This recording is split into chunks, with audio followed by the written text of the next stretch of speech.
This video right here is how Body Game attracts these kind of people. This is actually just universal advice. Haters, Body Game, and I know I haven't really seen, but I've seen like a few titles. Just like people say, handsome, like being handsome attracts haters and shit like that. But I'm gonna refer to how Body Game attracts haters. But through each stages of my life, I experienced a kind of hater. So I'm gonna break it down. Number one, you're gonna attract this kind of hater, and he or she is usually fat. It's just, I'm not trying to sound offensive, but understand, if someone's really overweight and they're used to you being overweight, they're used to you being a skinny fuck. When you try to improve yourself, at least in my experiences, it's usually coworkers too, right? Coworkers, or if you go to school, someone that's overweight might just have, those little smirks or those little low jabs, low blows. Oh, I see you, man. Or who do you think you are? I see you doing your little workout thing. I see you, doing your little thing. It's just like they'll take low jabs, low blows.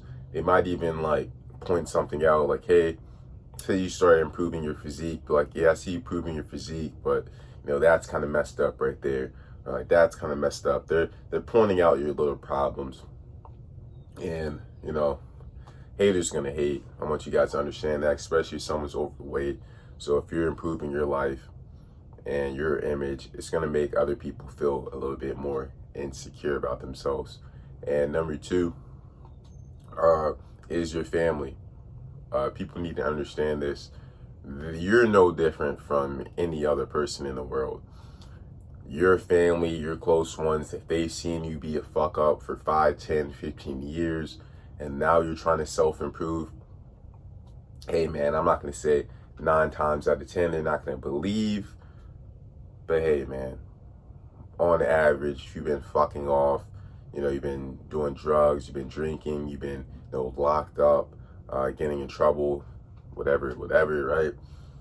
For you to change your life, your body, your mind, whatever it is, people aren't going to believe in it right away, especially the first couple weeks, the months, even your first year. Yeah, but yeah, you got to understand that, especially if you've been off and on, you tried it before and getting back to it. It's just like your family's going to hate because they know you, they love you unconditionally. So if your family is, you're trying to explain yourself, or you're trying to tell them, or you want their help, more often than not, if you have a good family, sure, it's possible, right? But more often than not, they could be one of your haters as well.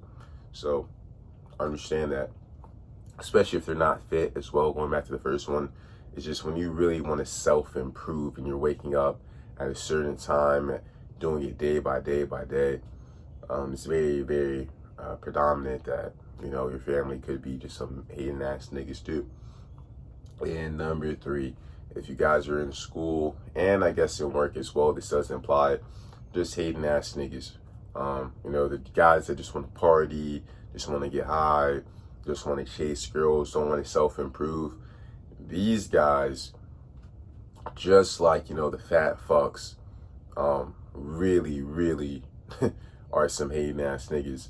And this is universal. There's like hating ass niggas is universal. It could be, your buddies you're playing video games with and you stop playing video games with. It could be your turn up buddies, the guys you go to a club with, parties with, drinking with, and you don't want to do that. You gotta put the time in the gym instead of playing video games or turning up, going to clubs. And I'm not saying you can cut it off 100%, do what the fuck you want to do. But it's just like, if you really want to self-improve, if you're really feeling tired or feeling like shit, and you really want to work on some body game, there's some sacrifices that you need to do, because the reason why you look like shit is because you haven't been making sacrifices. So if you start making some sacrifices on your friends, on this third one, you'll figure out, on your friends, you'll figure out who's your real friends. you'll figure out what you have in common with folks. And I think that's the best one too. A lot of people that you think you have a lot in common with, it's really just because you guys just smoke weed or get drunk, get high, even just vaping, getting, smoking cigs or vapes and shit. That's like the only thing, and having no hoes. So, you mix, the liquor, the weed, with having no hoes and two depressed people together. You guys are like, oh my God, this is my best friend. We relate, yada, yada, yada. It's like misery loves company. I guarantee, the best thing to do, if both of you guys, if it's just one or two fellas, best thing to do is just, hey bro, let's go to the gym. But even then, both of you guys have to be aligned, right?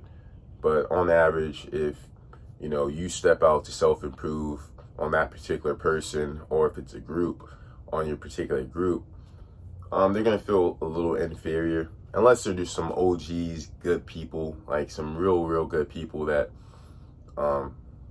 they're just fucked up for themselves. They're not haters. They're really just so lost in their own life that, they want you to win, they want you to succeed, but they don't know how to do it for themselves. There's always those kind of guys, those kind of people, right? But there's a lot of people also that say they're your friends, but the only thing you have in common with them is turning up and getting high. So hopefully that makes sense. Hopefully you guys understand that. And the reason why I'm making these things is just to, open up your way of thinking just a little bit. And if you agree, you agree. If not, always just do what the fuck you want to do. Appreciate y'all for watching. We're out.